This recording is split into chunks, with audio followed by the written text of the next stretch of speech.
Mike, do we have a list? Yeah, Thanks.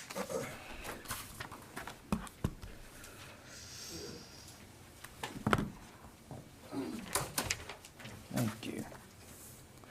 Okay, just a couple of things at the top, and then we'll get right at it. If I can get this to work. There we go.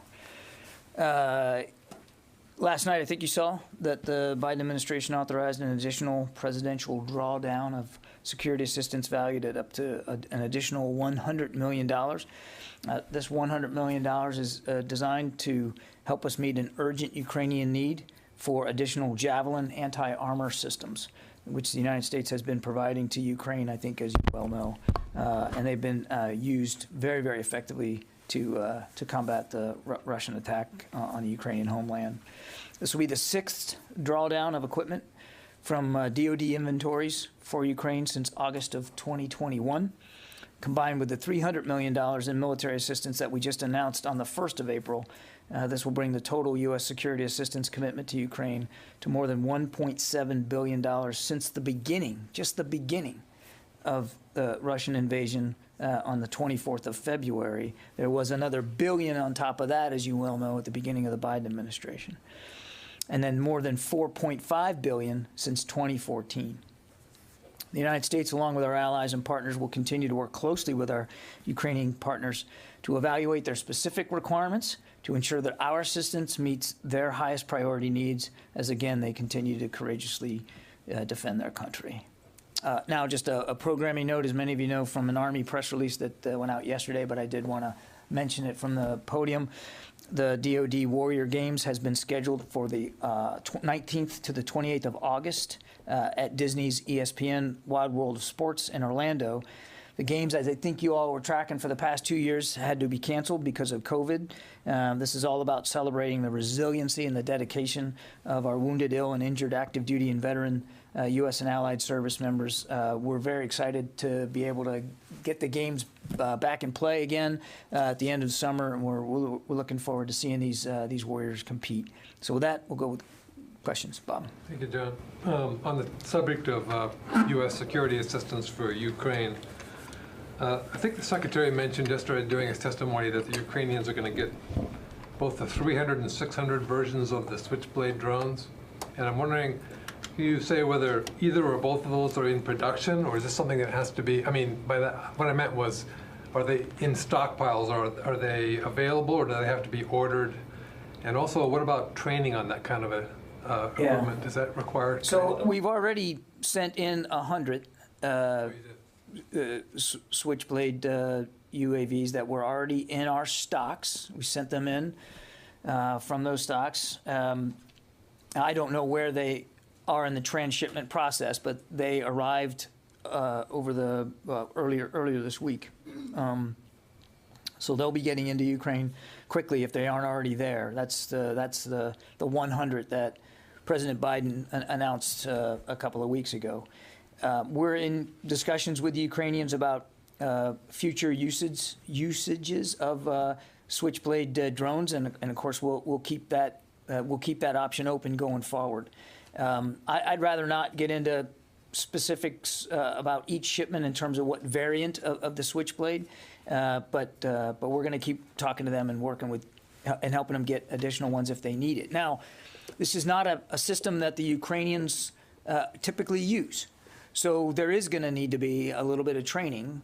It is not a very complex system. It doesn't require a lot of training. An individual could be suitably trained on how to use the Switchblade drone in about 2 days or so.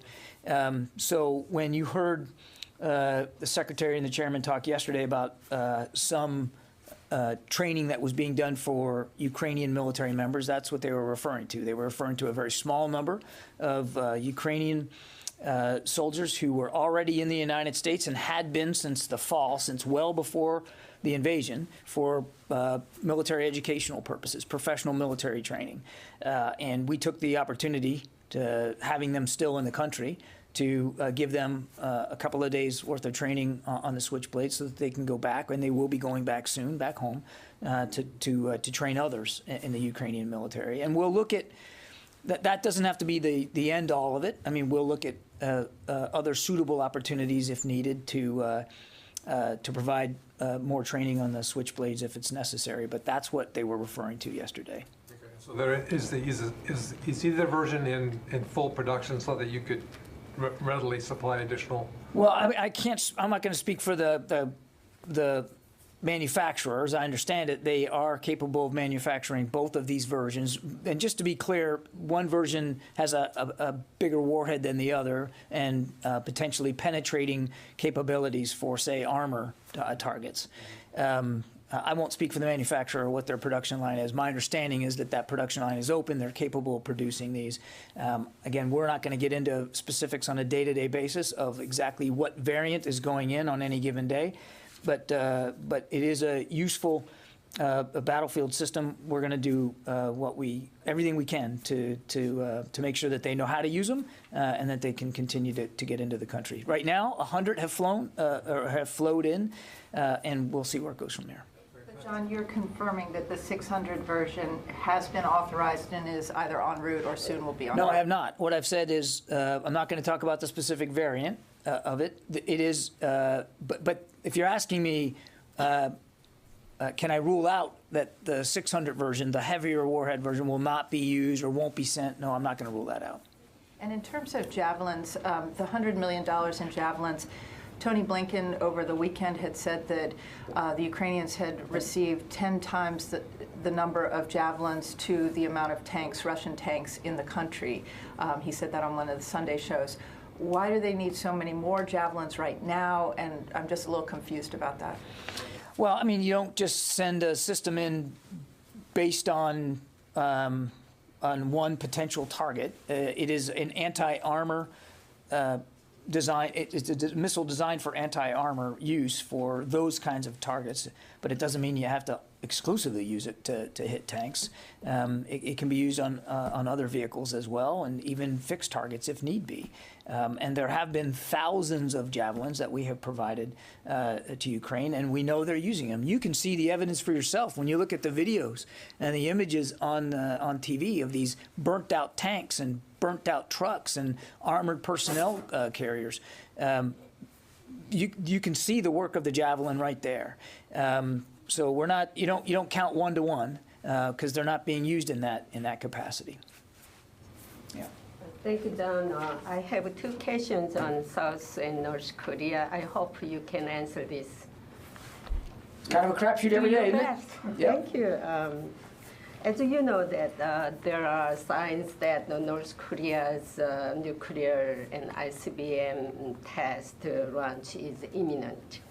And the North Korean leader Kim Jong-un's sister threatened that North Korea would use nuclear force. If the two Koreas had military confrontations, how do you analyze this Kim Jong-un's threat? Well, look, I'm not going to get into a public back and forth with the North Koreans and their threats on the use of ballistic missiles. I will just say a couple of things. We know that they are continuing to try to advance and improve their ballistic missile program. And with each test, whether it's a failure or not, they learn from that. And that's troubling. Number two, we have been nothing but clear about our concerns about this program, about condemning these launches. They are violations of existing UN Security Council resolutions. And we want the rest of the international community, and most of them do, to put exactly the same kind of pressure on the North that we are. And number three, and this is not unimportant, is that we continue to make it clear that we will be willing to sit down with North Korea without preconditions to talk in good faith, to find a diplomatic path forward here, to reach a better outcome for security and stability on the peninsula. And thus far, the North Koreans have shown no interest in that. So we're going to continue to work on our capabilities inside the alliance with the ROK. We're going to continue to make sure that we're doing our part to make sure we have the capabilities on the peninsula to preserve a sense of security there. Second one, South Korea does not have nuclear weapons, but North Korea has nuclear weapons. Have you considered deploying U.S. tactical nuclear weapons in South Korea for the sake of I'm not going to talk about. balance between North and South? Yeah, nice try. I'm not going to get into talking about. I'm just not going to. I'm not going to engage in hypotheticals like that, Janie, and I think you know why. Our job is to make sure that we're contributing to the alliance in meaningful, tangible ways, to the security of the peninsula and to other allies in the region. And we look at our posture every day with that in mind, and we're in constant consultation with our ROK allies. David. If you allow me, I'm sorry, if you allow me, I have some follow-up questions on that. So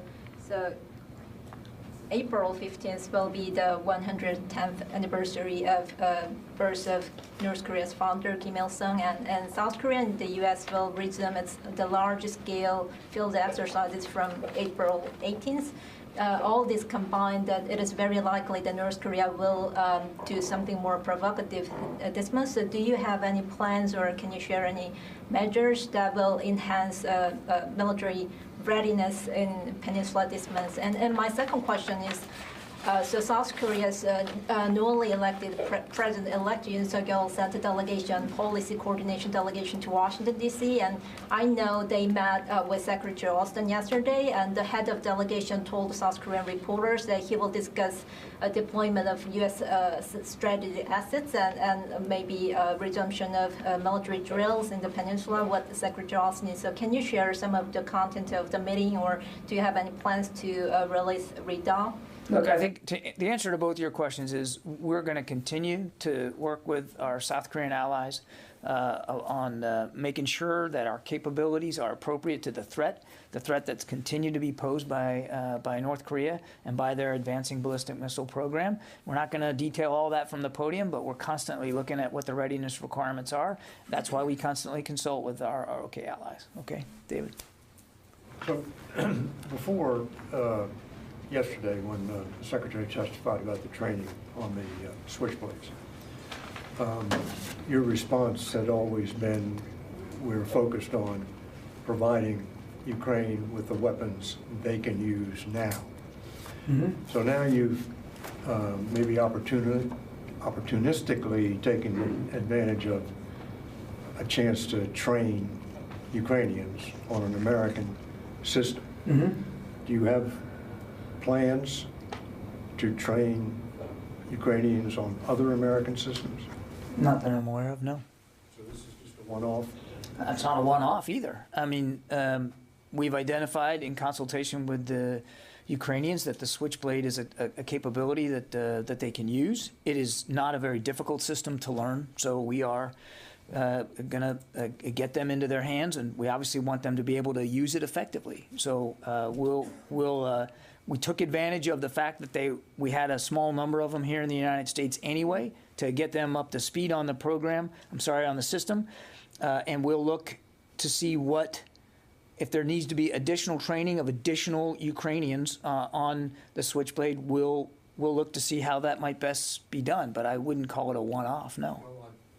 Just the one-off being the Switchblade, or would you train Ukrainians on other American systems that they could use? I know of no other American systems that are either being planned to go in or are already in that they require additional training on. All right. Sylvie.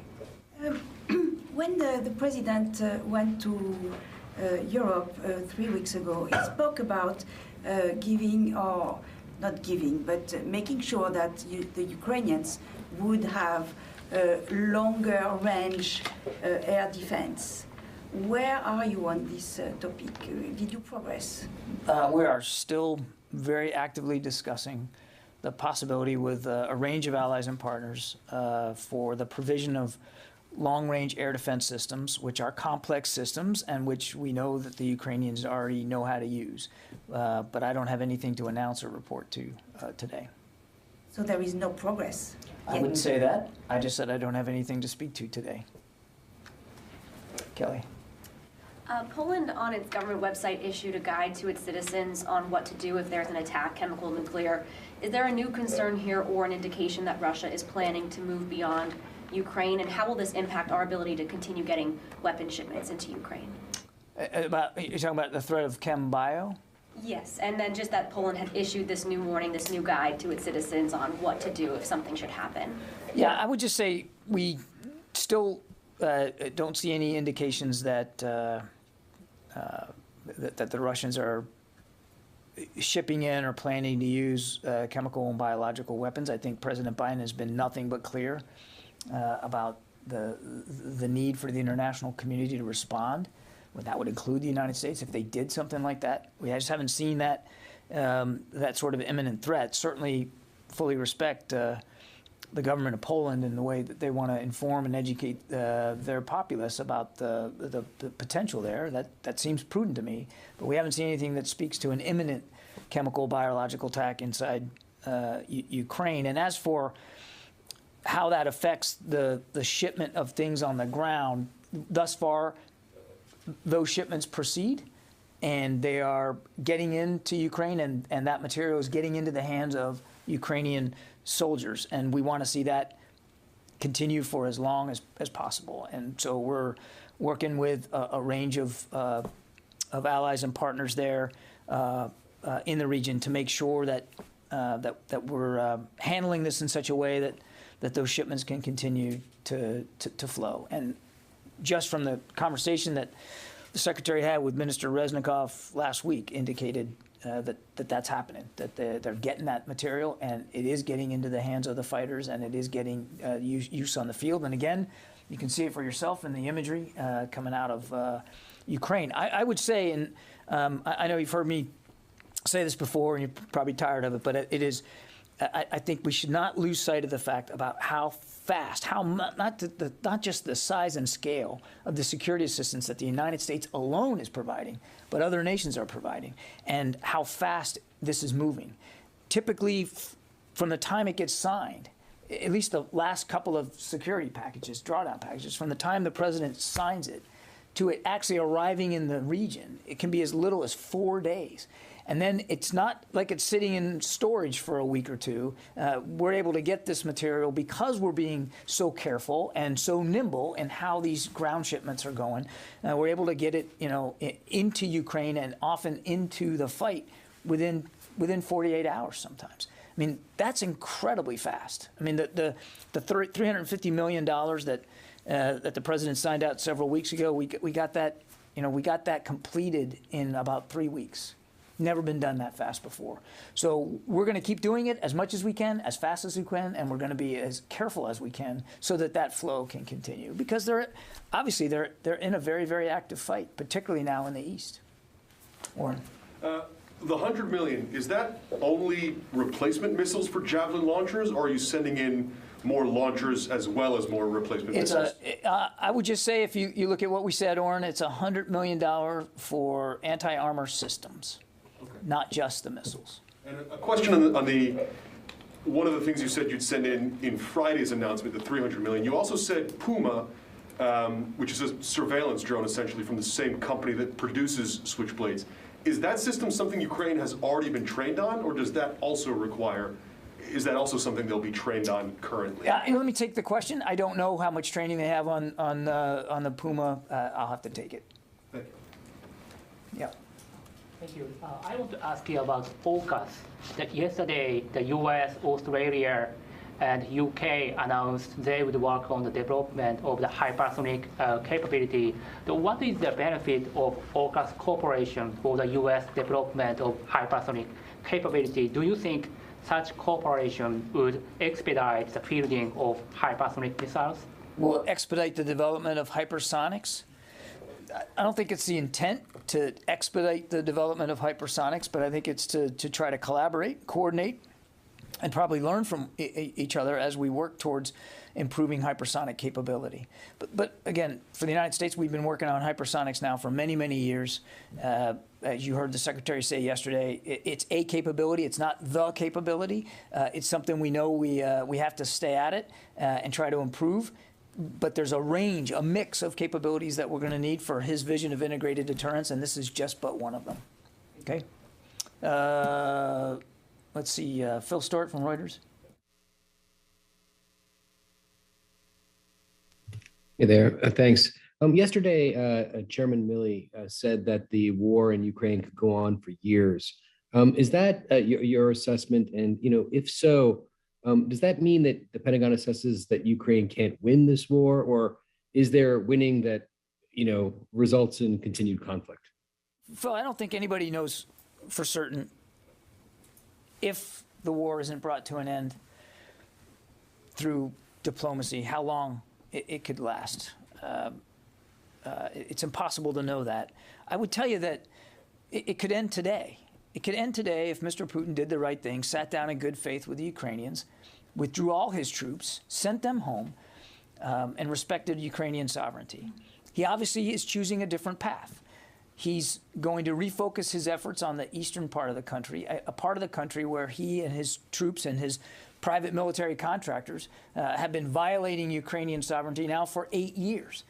The fact that he's going to concentrate in a smaller geographic area certainly presents the possibility that the violence will continue. It could even intensify in that part of Ukraine. And because we fully expect that the Ukrainians will keep fighting for this area, which belongs to them, and they've been fighting over it for 8 years, could extend the conflict longer than anybody wants to see it go. But you can't be perfectly predictive about this.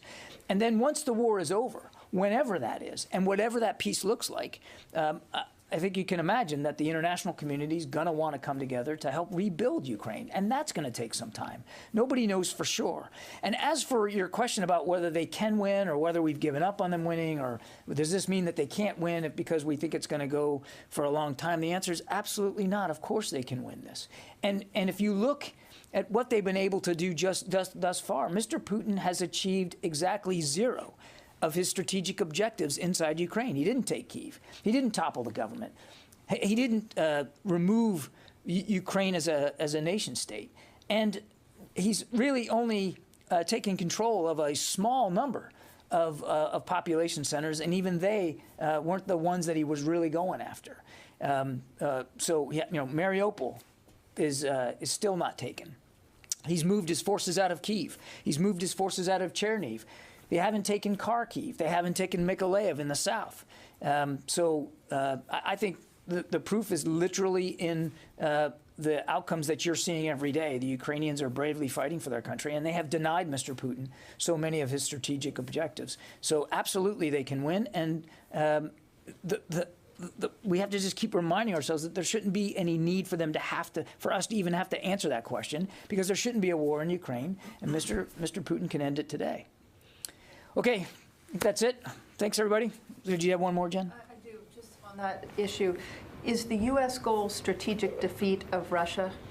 The U.S. goal is to make sure that Ukraine can continue to defend itself as they continue to work on a diplomatic solution here.